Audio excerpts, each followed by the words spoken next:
어머니, 아파트 파신 돈 보태서 넓은 집으로 가요. 음흠. 저희가 끝까지 모실게요. 어, 그 다정한 목소리가 덫인 줄도 모르고 나는 평생의 결실인 4억 원을 아들의 손에 쥐어주었습니다. 그것이 내가 가족이라는 이름 아래 누릴 수 있었던 마지막 권리였다는 사실을 이사 가던 날의 설렘 속에서는 미처 알지 못했습니다. 75. 거울을 보면 낯선 얼굴이 보입니다. 주름진 손, 굽은 허리, 희끗한 머리카락. 이게 정말 제 모습인가 싶습니다. 지금부터 제 이야기를 시작합니다. 제 이름은 이정순이에요. 평생 분식집을 운영했습니다.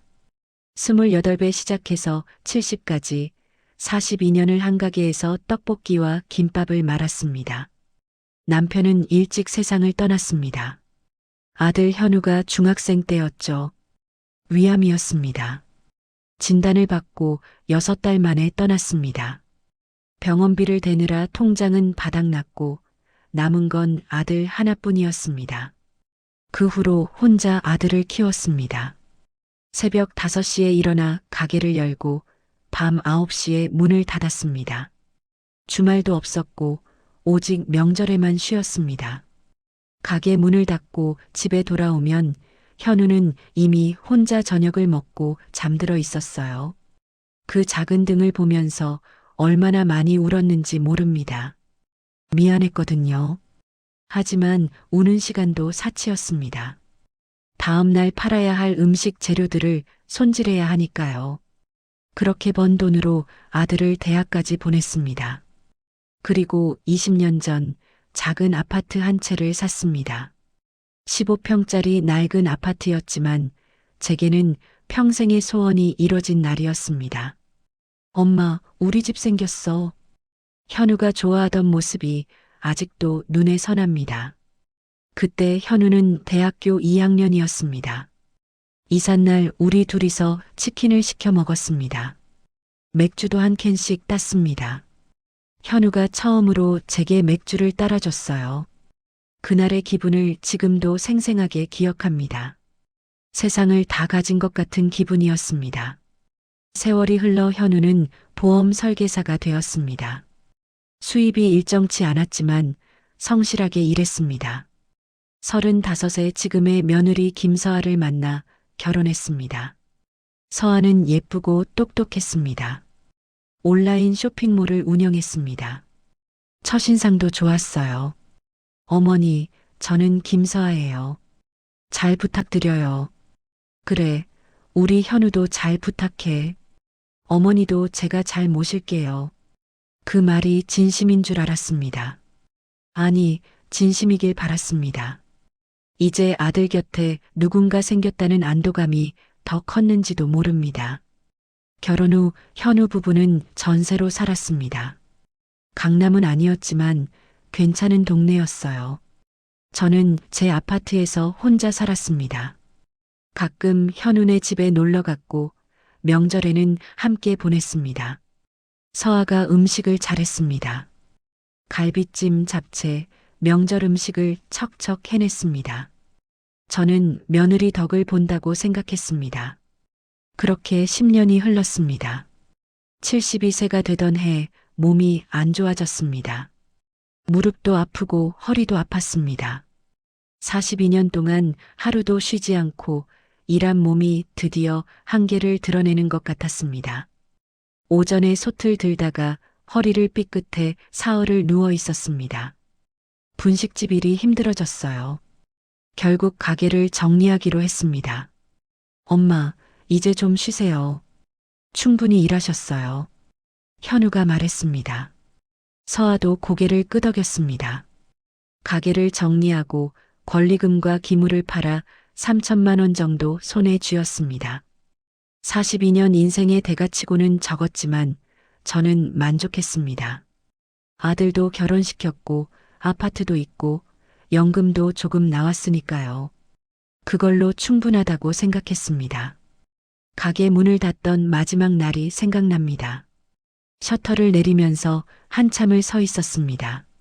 40평생의 인생 전부가 그 작은 공간 안에 있었기에 쉽사리 떠나지를 못하겠더군요.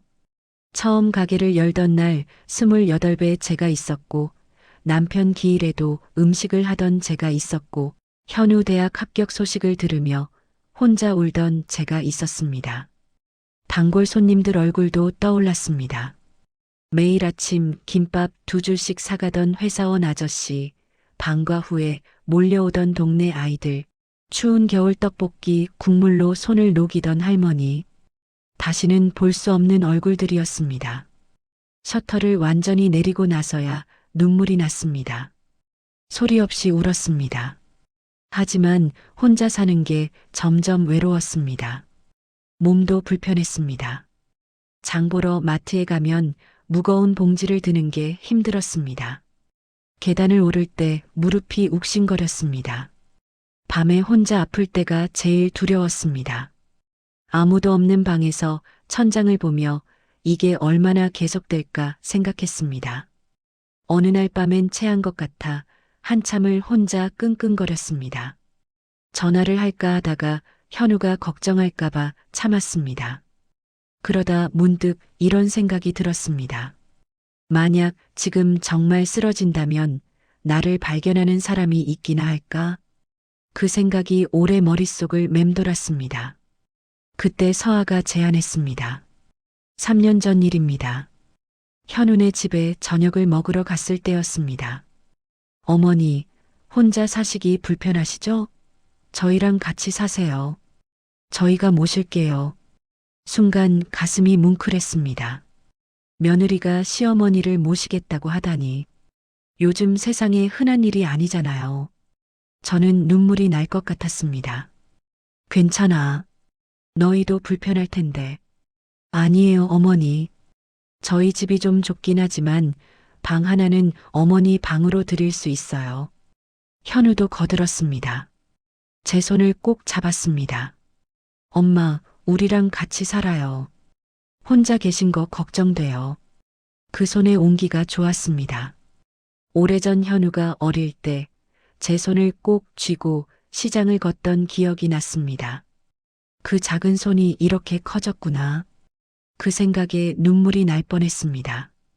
서아가 조심스럽게 말을 이었습니다. 어머니 살고 계시는 아파트를 팔면 저희가 좀 더 넓은 집으로 이사할 수 있을 것 같아요. 그럼 어머니도 더 편하실 거고요. 어차피 나중에 현우 씨한테 물려주실 거잖아요. 맞는 말이었습니다. 어차피 제가 죽으면 현우가 상속받을 집이었습니다. 지금껏 제대로 된 집도 못 사본 아들. 전세를 전전하며 사는 걸 볼 때마다 마음이 쓰였습니다. 이제 제가 도와줄 차례라는 생각이 들었어요. 나중에 생각하면 그때 더 꼼꼼히 따져봤어야 했습니다. 계약서라도 써야 한다는 생각을 왜 못했을까요? 하지만 그때의 저는 그런 생각을 할 수가 없었습니다. 아들이었으니까요. 믿었으니까요. 가족끼리 무슨 계약서냐 싶었습니다. 그게 실수였습니다. 알았어. 그렇게 하자. 아파트는 시세가 올라 4억 5천에 팔렸습니다. 20년 전에 1억 5천에 샀으니 3억이 오른 셈이었습니다. 저는 4억을 현우에게 줬습니다. 5천만 원만 제 통장에 남겨뒀습니다. 노후 자금이었습니다. 돈을 건네던 날 현우가 고맙다고 했습니다. 서아도 꾸벅 인사를 했습니다. 저는 괜찮다고 했습니다. 어차피 너한테 갈 돈이라고 했습니다. 근데 그 말이 왜 이렇게 마음에 걸리는지 그날 밤 잠을 설쳤습니다. 한 달 후 현우네 가족은 25평짜리 새 아파트로 이사했습니다. 제 방도 마련되어 있었습니다. 작은 방이었지만 창문이 커서 햇빛이 잘 들었습니다. 서아가 커튼도 새로 달아줬어요. 연보라색 커튼이었습니다. 저는 만족했습니다. 이제 혼자가 아니라는 안도감에 그날 밤 오랜만에 편하게 잠들었습니다. 처음 몇 달은 좋았습니다. 서아가 식사를 챙겨줬고 현우가 병원에 데려다 줬습니다. 셋이 둘러앉아 저녁을 먹으며 이런저런 이야기를 나눴습니다. 저는 행복했습니다. 하지만 반년쯤 지나자 달라졌습니다. 먼저 식사가 달라졌습니다. 처음엔 반찬이 5가지였는데 점점 줄어서 3가지, 2가지가 됐습니다. 매번 끓이던 국도 끓이지 않았습니다. 말은 안 했지만 서운했습니다. 분식집을 하면서 손님에게 반찬 하나라도 더 드리려 했던 제 마음을 생각하면 더 그랬습니다. 새벽부터 일어나 육수를 내고 깍두기 하나도 정성껏 담갔던 사람이 저였습니다. 밥상 하나에도 마음이 담긴다는 걸 누구보다 잘 아는 사람이 저였습니다. 그래서 더 마음이 아프더군요. 대화도 줄었습니다. 저녁 식사 때 서아는 휴대폰만 보고 현우는 텔레비전만 봤습니다. 현우야, 오늘 일은 어땠어? 그냥 그랬어요. 서아야, 쇼핑몰은 잘 되고 있어? 네. 짧은 대답뿐이었습니다. 밥 먹는 시간이 점점 짧아졌습니다. 다들 빨리 먹고 각자 방으로 들어갔습니다. 저는 혼자 남아 식탁을 닦았습니다. 설거지를 하면서 창밖을 봤습니다. 아파트 불빛들이 켜져 있었습니다. 저 집들 안에서는 다들 어떻게 살고 있을까? 저처럼 이렇게 외로운 사람도 있을까? 저는 눈치를 보기 시작했습니다. 거실에 나가는 것도, 텔레비전을 보는 것도, 화장실을 쓰는 것도 조심스러웠습니다. 화장실 앞에서 서아가 나오기를 기다리다 그냥 방으로 돌아간 적도 있었습니다. 내 방인데, 아니 내 집인데 제가 눈치를 봐야 한다는 게 이상했습니다. 하지만 이상하다는 말을 할 수가 없었습니다. 어느 날 저녁 제가 거실에서 텔레비전을 보고 있었습니다. 드라마를 보고 있었는데 서아가 나왔습니다. 어머니가 방에서 보시면 안 돼요? 제가 봐야 할 프로그램이 있어서요. 내 방에는 텔레비전이 없잖니. 그럼 작은 거 사드릴게요. 서아는 미소를 지었지만 눈빛은 차가웠습니다. 저는 일어났습니다. 아니야, 괜찮아. 방에서 쉴게. 그날 이후 저는 거실에 잘 나가지 않았습니다. 제 방에만 있었습니다. 작은 텔레비전이 생겼지만 저는 그걸 보면서 자꾸 예전 아파트가 떠올랐습니다. 혼자였지만 마음은 훨씬 자유로웠던 그 집이, 거실에서 마음껏 텔레비전을 보고 밤에 냉장고 문을 열고 누가 오든 눈치 보지 않아도 됐던 그 집이 제 집이었는데, 제가 4억을 내주고 들어온 이 집에서 저는 손님보다 못한 신세가 되어 있었습니다. 2년째 되던 어느 날이었습니다. 무릎 치료를 받으러 정형외과에 갔다 왔습니다.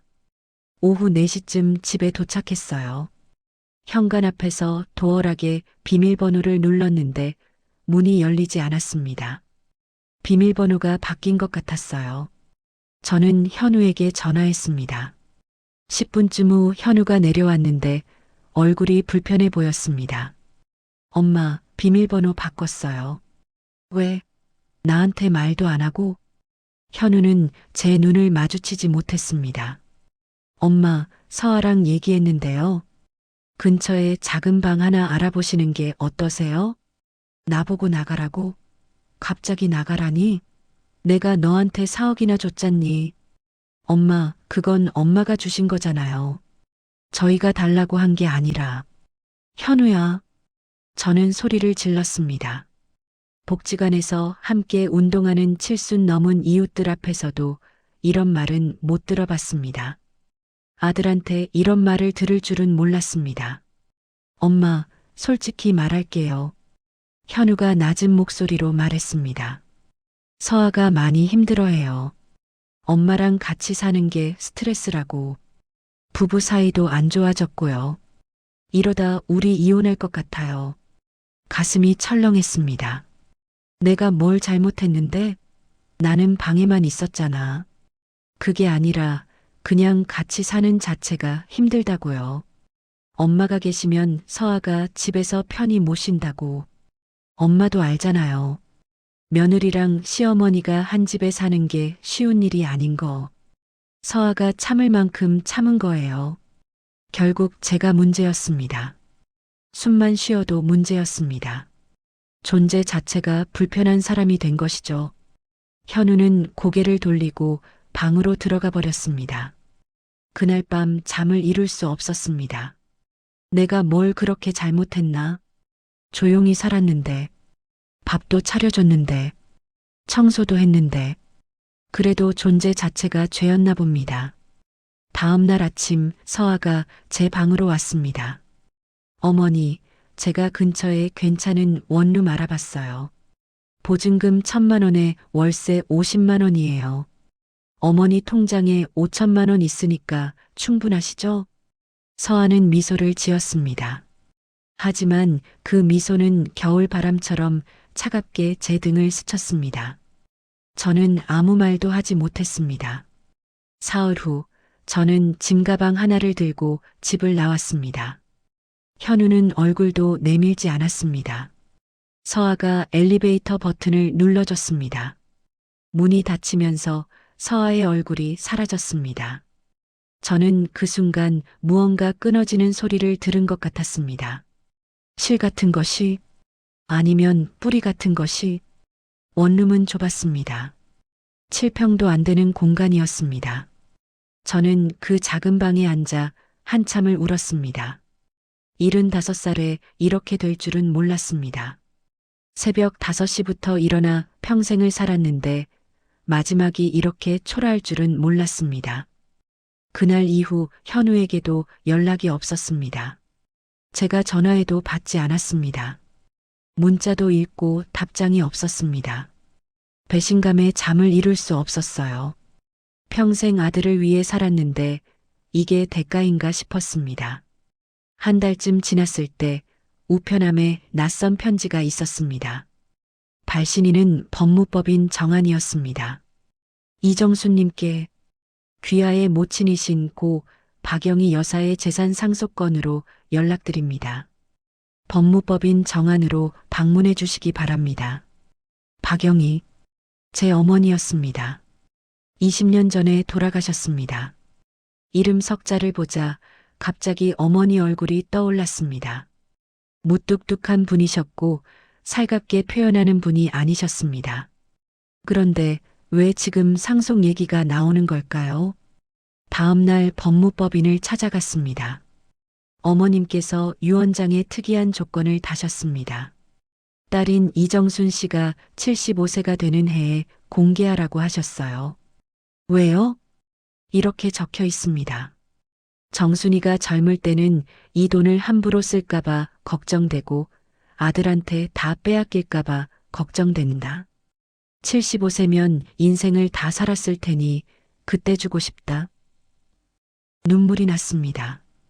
어머니는 저를 그렇게 걱정하고 계셨던 겁니다. 표현 한번 제대로 못하셨던 분이 말 대신 이렇게 마음을 남겨두셨던 겁니다. 유산이 얼마나 되나요? 어머님께서 젊은 시절 투자하신 지방 땅이 개발되면서 가치가 많이 올랐습니다. 임대 수익 포함해서 약 17억입니다. 저는 숨이 멎는 것 같았습니다. 17억이요? 네. 어머님께서 돌아가신 후 저희가 관리했습니다. 이정순 씨 축하드립니다. 사무실을 나와 거리를 걸었습니다. 발걸음이 이상했습니다. 꿈인지 생시인지 분간이 안 됐습니다. 어머니, 당신은 알고 계셨던 겁니까? 언젠가 제가 이런 처지가 될 거라는 걸. 그래서 이걸 준비해 두신 겁니까? 그날 밤 작은 원룸에서 어머니 사진을 꺼냈습니다. 돌아가시던 해에 찍은 마지막 사진이었습니다. 엄마 고마워요. 눈물이 흘렀습니다. 슬픈 눈물이 아니었습니다. 감사의 눈물이었습니다. 그리고 미안함의 눈물이기도 했습니다. 어머니 살아계실 때 제가 더 자주 찾아뵀어야 했는데 바쁘다는 핑계로 가게 일이 많다는 핑계로 상속 절차를 마친 후 저는 조용한 동네의 25평 아파트를 현금으로 샀습니다. 좋아하는 가구들을 새로 들였습니다. 침대, 소파, 식탁. 모두 제 취향대로 골랐습니다. 처음으로 제 마음대로 고른 것들이었습니다.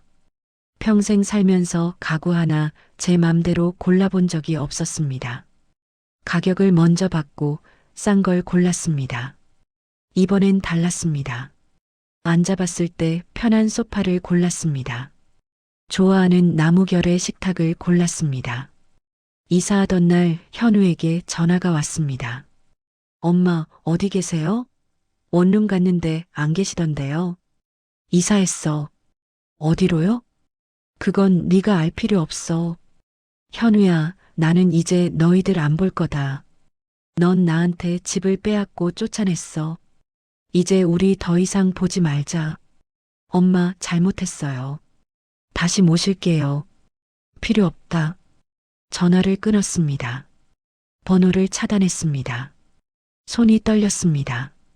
하지만 이상하게도 마음은 가벼웠습니다. 지금 저는 행복합니다. 아침에 일어나 창밖을 보면 햇살이 들어옵니다. 커피를 내려 마시고 책을 읽고 텔레비전을 봅니다. 거실 소파가 제 것입니다. 채널을 마음대로 돌립니다. 아무도 눈치 줄 사람이 없습니다. 이 단순한 것들이 이렇게 귀한 것인지 예전에는 몰랐습니다. 동네 복지관에 다니면서 친구들도 사귀었습니다. 같은 또래의 할머니들과 수다를 떨고 함께 운동도 하고 가끔 여행도 다닙니다. 지난달에는 제주도에 다녀왔습니다. 평생 바빠서 가보지 못했던 곳이었습니다. 유채꽃 밭에서 사진을 찍었습니다. 혼자였지만 외롭지 않았습니다. 오히려 자유로웠습니다. 한라산을 보면서 이렇게 넓은 세상이 있었다는 걸 새삼 느꼈습니다. 수십 평생을 가게 안에서만 살았던 제가 이제야 세상 구경을 하는 것 같았습니다. 정순 씨, 아들은 안 보는 거야? 응, 안 봐. 왜? 싸웠어? 응, 크게. 그래도 자식인데. 자식이라고 다 자식이 아니더라고. 친구들은 고개를 끄덕였습니다. 다들 비슷한 사연이 있었습니다. 말하지 않아도 아는 눈빛들이었습니다. 그 눈빛들이 저를 위로했습니다. 저는 제 돈을 의미 있게 쓰기로 했습니다. 매달 100만 원씩 독거노인 식사 지원에 기부했습니다. 동네 복지관에도 3천만 원을 기부했습니다. 어려운 학생들을 위한 장학금도 만들었습니다. 돈을 쌓아두는 것보다 필요한 곳에 쓰니 마음이 훨씬 편했습니다. 처음 기부를 했을 때 복지관 관장이 그랬습니다. 어르신, 정말 감사합니다. 어르신 같은 분이 계셔서 저희가 힘을 냅니다. 그 말이 오래 마음에 남았습니다. 평생 현우에게, 가게에, 남편에게 묻혀 살았는데 제 이름 석자로 누군가에게 감사를 받는 게 이렇게 따뜻한 일인지 몰랐습니다. 현우는 가끔 문자를 보냅니다. 엄마, 미안해요. 한 번만 만나요. 제발 전화 좀 받아요. 보고 싶어요. 저는 읽고 지웁니다. 답장하지 않습니다. 거울을 봤습니다. 76의 얼굴. 주름이 많아졌지만 표정은 밝았습니다. 그러다 문득 이런 생각이 들었습니다. 현우는 잘못했습니다. 분명히 아내와 동조해 자기 어머니를 쫓아낸 아들은 잘못했습니다. 하지만 그 아이도 한때는 제 손을 잡고 골목길을 걷던 꼬마였습니다. 남편이 떠난 밤 제 옆에서 함께 울던 아이였습니다. 제가 새벽에 일어나 가게 문 열 때 이불을 덮어주고 돌아서던 그 작은 얼굴이 아직도 생각납니다. 마음이 흔들렸습니다. 저는 천천히 휴대폰을 들었습니다. 손가락이 잠시 멈췄습니다.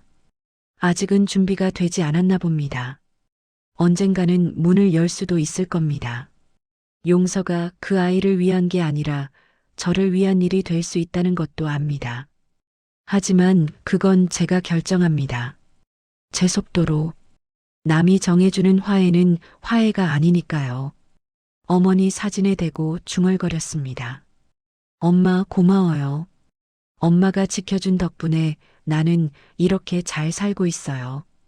창밖으로 봄꽃이 피었습니다. 저는 커피를 마시며 그 꽃을 봅니다. 평화롭습니다. 모든 것을 내어주는 사랑은 때로 스스로 설 자리를 지워버립니다. 하지만 진짜 사랑은 나를 지키면서도 남을 배려하는 겁니다. 어머니가 그걸 가르쳐 주셨습니다. 말이 아닌 행동으로 살아생전이 아닌 돌아가신 후에 76의 이정순. 아들은 없지만 행복합니다. 집도 있고 친구도 있고 할 일도 있습니다. 그리고 무엇보다 저를 지키는 법을 배웠습니다. 이게 제 인생의 마지막 챕터입니다. 그리고 이 챕터는 제가 주인공입니다. 아들도 며느리도 아닌 오직 저 이정순의 이야기입니다. 제 이야기를 끝까지 들어주셔서 진심으로 감사합니다. 여러분의 인생에도 빛나는 행복이 가득하길 바랍니다. 이번 사연이 재미있으셨다면 구독과 좋아요를 통해 응원 부탁드려요. 감사합니다.